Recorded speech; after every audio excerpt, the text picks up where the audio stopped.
السلام علیکم هموطنان عزیز، مردم سعادتمند و سربلند وادی زرخیز فرغانه.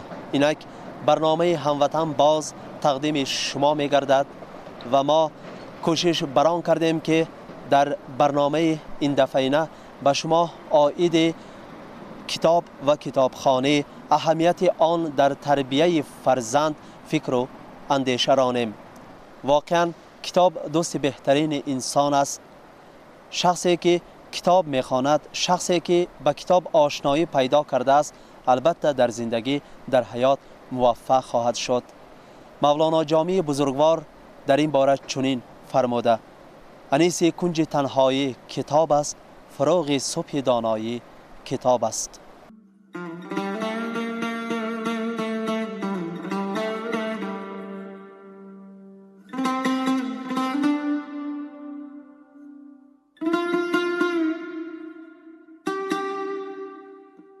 برگ و ساز ما کتاب و حکمت است، این دو قوت اعتبار ملت است.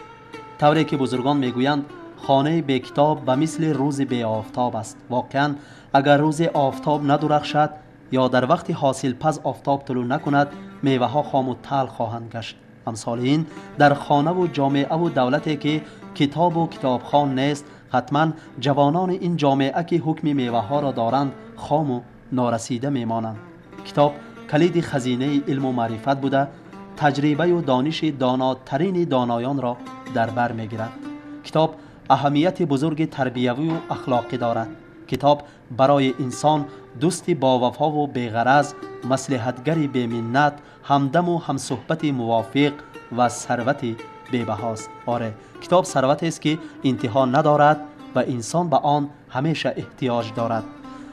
در عرفیت میگویند که از شخص کتابخوان هیچگاه بدی نمی براید. در حقیقت کتاب انسان را به راه راستی و نکوکاری راهنمون می سازد. در وسیع نمودن جهانبینی شخص، افزودن دانش هر یک خواننده، کتاب نقش مهم می بازد. خوش امروز توجه خوانندگان به مطالعه کتاب‌های بدیعی تا چه اندازه است؟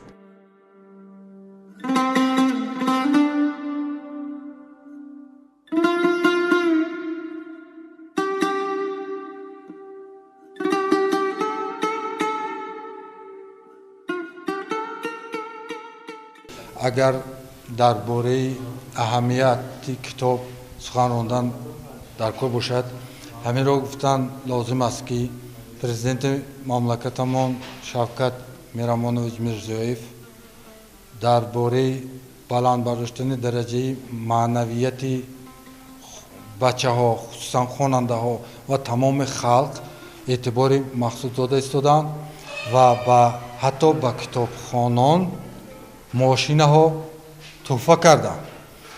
این از چه سبب؟ خلق به جمعیت و اول انسان های معنویتش بلند، مدنیتش بلند لازم است. انسان معنویت و مدنیتش بلند نبودگی را، پس بودگی را با هر راه کشوره کرده بودن ممکن، از راه زدن هم آسان میشد. برای همین کتاب خواندن این فضیلت نیکی انسان است. خصوصا ما متدیستای شعبه تعلیم خلقی ناحیه به همین چیز اعتبار دادنمان لازم است و اعتبار دادن به حرکت کرده ایستادیم. بچه ها را به خواندن کتاب عشق آنها را، هوس آنها را زیاد کردن و کوشش کرده ایستادیم. اهمیت کتاب به بچه ها، انسان ها خیلی کلان است. اگر کلان نمی بود پرزیدنت هم خیلی قرار نمی برآورد. معنویت بلند شدن شکر. انسان معنویتش بلند شود، انسان راه خود را، حیات خود را معین کرده می تواند، مقصد خود را به پیش مانده با این مقصد با کدام راه ها نائل شدن به حرکت کردنش ممکن. مناسبت جوانان امروزه به مطالعه کتاب‌های بدیعی چه خیلی است؟ مناسبت امروزه جوانان نسبت به کتاب همخی گفتن جایز است، ممکن است که تماما بچه های ما کتاب نمی خوانند. گفتگی گپ خطاست، چون که در ناحیه ما مگزین های کتاب فروشی گشوده شده است. خصوصا من شخصا در اومده از همونجا کتاب خریدم، کتابی برای بچه ها لغتی انگلیسی، ازبکی، تاجیکی همخیر کتاب ها بوده است. همونجا خریدم. همونجا مشاهده کرده استم اگر کتاب میخرده گویم در آمد سوست.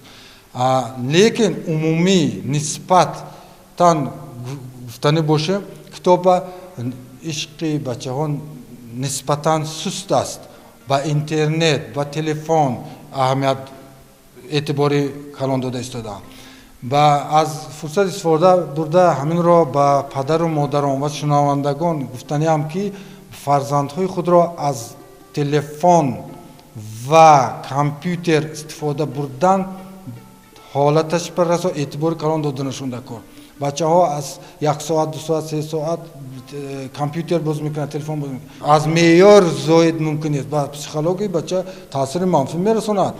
انسان در همه دوام عمرش با کتاب احتیاج دارد، چون که فرق بین شخص کتابخوان و شخصی از کتاب دور از زمین تا آسمان است.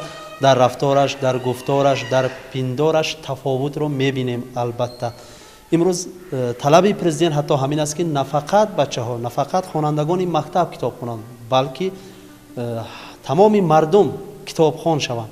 عائله های کتابخوان را باید روح بلند کرده، آنها را تقدیرانده ایستادن. امروز پرزیدنت مملکت، خود شما هم با مطالعه کتاب های بدیهی مشغول می شوید و آخران کتابی که شما مطالعه کردید کدام است؟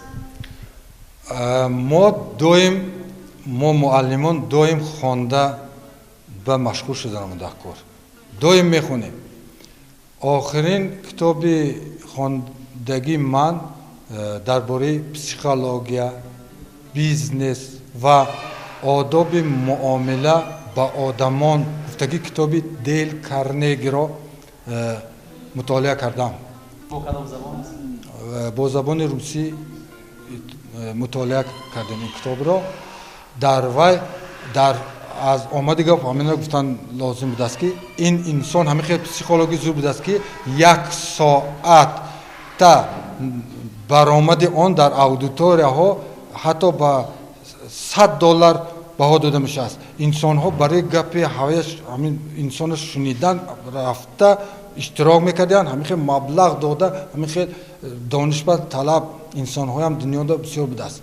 همین خیلی دیل کارنگی و همه این خواهشمندان تکلیف میکنم این کتاب خونید، خصوصا با پسیکولوژهای محترم در حیات، در معین کردن راه حیات با توغری راه ها رفتن به کتاب رولش خیلی بزرگ است. برای همین کتاب خواندگی هیچ وقت کم نمی شود. کتاب خواندگی انسان ها خاکسار می شود، عادی می شود.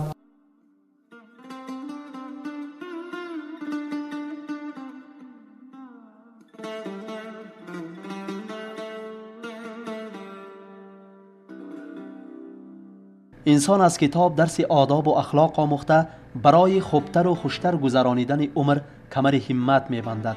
نکوکار و پاک اخلاق و وطن دوست تربیت یافته به کمال می‌رسد. از این رو باید جوانان به قدر کتاب رسند. وقتی پر قیمت خود را به بیهوده‌گردی و کارهای ناشایسته صرف نکرده بیشتر کتاب خوانند تا در زندگی دشواری سد راه آنها نگردد. با اندیشه آدم و شعرا رودکی عالمگیر انسان خود از خود خردمند نمی شود. برای آنکه انسان خردمند گردد پیش از همه باید علم و دانش آموزد، زیرا هیچ گنج نیست از فرهنگ به تا توانی رفت و این گنج نه. برای علم و دانش آموختن باشد بیشتر کتاب خواندن لازم است. به تعبیر وسعت عقل و تفکر انسان از کتاب است. اما در بسیار مورد جوانان ما از اینترنت استفاده میبرند و انگشت شمارند آنهایی که به مطالعه کتاب‌های بدیهی مشغول شوند، حال آنکه نسبت اینترنت نفع کتاب به انسان بسیار است.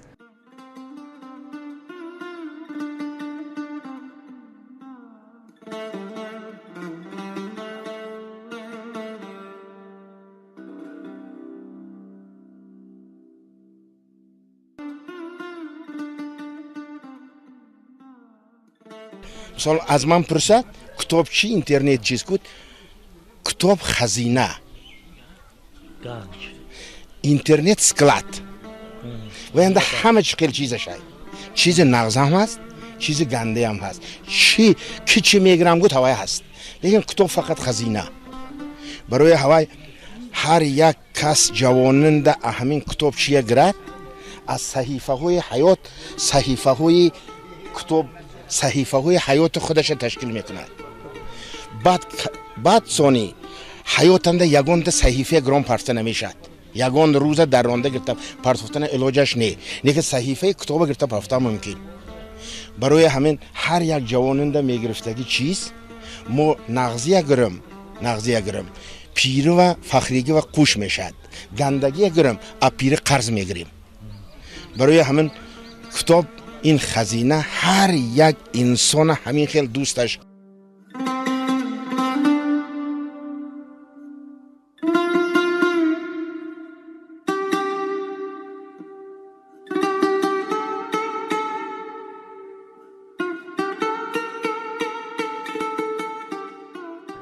کتاب برای شکلگیری خصلت و روحیه آدمیزاد مدد رسانیده در علم و دانش را برایمان باز می کند. کتاب به انسان خلق و اطوار نیک بخشیده جسارت عطا می کند. حیات انسانیت با کتاب به این منبع حکمت علاقمند است. مادامی که خردمند شدن انسان، آدم شدن آدم بدون کتاب امر محال است، پس چرا از کتاب دوریم؟ پس چرا به فرزندانمان نمی گوییم که همیشه با کتاب آشنا باشند؟ محض برای همین سالهای آخر در کشور آفتابی ما، در دولت حقوق بنیاد ما، با تشبث به واسطه پرزیدنت شوکت میرزیایف برای بلند برداشتن مدنیت کتابخانه، برای ترغیب نمودن کتابخانه بین جوانان و عموما مردم سعادتمند ازبکستان کارهای بسا نظررس به عمل تطبیق گردیدند. آزمون‌های کتابخانه در بین خوانندگان مکتب و جوانان گذرانیده شده و آنها با مکافات‌های عالی تقدیرانیده شدند و این البته امروزها ثمره خوب خود را می‌دهد. کتاب چون گفتیم دوست انسان است. کتاب در تربیت فرزند، در بلند برداشتن مدنیت انسان، در افزودن دانش خوانندگان و جوانان اهمیت مهم کسب می‌کند. واقعاً کتاب بهترین و نادرترین معجزه است که ما می‌توانیم عالم معنوی خیش را بای و غنی گردانیم. کتاب کلید علم و دانش است و ما را به بلندترین زینه‌های مقصود، انصاف و آدمیت می‌برد و به راه راست هدایت می‌کند. باید گفت که همه سرسبزی‌های و پیشروی‌های انسان و پرواز بلند او به قله‌های علم و دانش از کتاب است. کتاب عالم را به انسان و انسان را به دانش نزدیک می سازد. محض به واسطه کتاب ما جایگاه خود را در زندگی پیدا نموده به قله مراد، به بلندترین نقطه آرزو و اندیشه روان می شویم. اگر کس در روزهای دشوارترین حیاتش کتاب مطالعه نماید، آن به انسان روح تازه می بخشد. باید قید کرد که در اکثر شهر و نواحی کشورمان کتابخانه ها فعالیت می کنند و خرد و بزرگ می توانند به همه نمود ادبیات علمی و بدیعی آشنا گردند. خاصه در مملکت صاحب اختیار و حقوق بنیاد ما در 2 سال آخر برای بلند برداشتن مدنیت کتابخانه از جانب پرزیدنت مملکت شوکت میرزیایف اعتبار جدی ظاهر می گردد. چون شاهد شده ایستاده در مقیاس ناحیه و ولایت و ریسپوبلیکا بین خوانندگان آزمون کتابخوانان جوان شده می‌گذرند و غالب ریسپوبلیکوی این آزمون البته با مکافات‌های نادرترین و قیمتترین تقدیرانیده می‌شوند و این از آن دلالت می‌دهد که در مملکت صاحب اختیار ما اعتبار برای کتاب و کتابخوانان طرف می‌افزاید.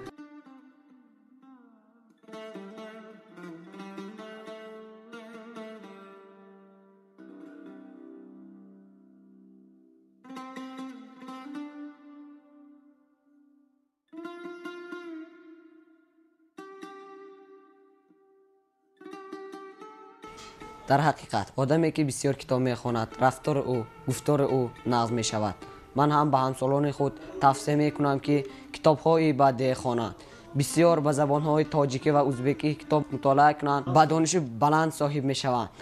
آدمی که بسیار کتاب میخواند ولی آدمی کتاب نمیخواند дар ҷойҳои ҷамъиятӣ онҳо фарқ карда мешавад. ман ҳам китобҳои фирдавсӣ, саъди шеърозӣ бисёр мутолиа мекунам, чунки китобҳои онҳо пур аз панду андарз мепошад. китоб дӯсти беғарази инсон буданашро ман ҳам ба хубӣ дард кардам.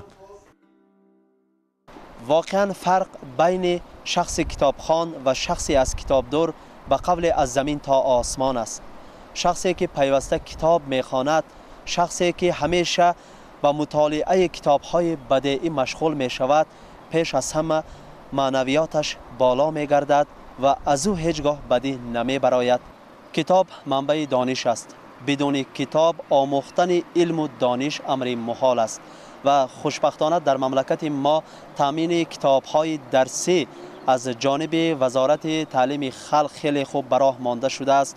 نه فقط کتاب‌های درسی با زبان دولتی بلکه با زبان‌های مختلف، با زبان‌های تاجیکی، روسی، انگلیسی در ازبکستان ما خیلی خوب به راه مانده شده است و این را ما می‌توانیم در مثال یکی از ناحیه‌های دوردست‌ترین وادی زرخیز فرغانه سوخ جنت امثال بینیم. تا این وقت کمتر اعتبار ما دور بود از کتاب‌های بعدی. من بعدی قرار پرزیدنت ما فرمایششون برآمدن. من ماه گذشته 890 دانه از شعبه تعلیم خلق ولایت کتاب‌های بعدی دادن. باز من دستم حتی خط کرده ولایت برآمدم نومی باشقران باشه ما کتاب‌های بعدی با هر یک مکتب با مقدار 2 میلیون تا 4 میلیون با هر خیلی زبان، حتی تاجیکی هم، ازبکی هم، چتلی هم، خارجی هم هست. همین وقتی آخرین دسترس کردم حرکت کردیم.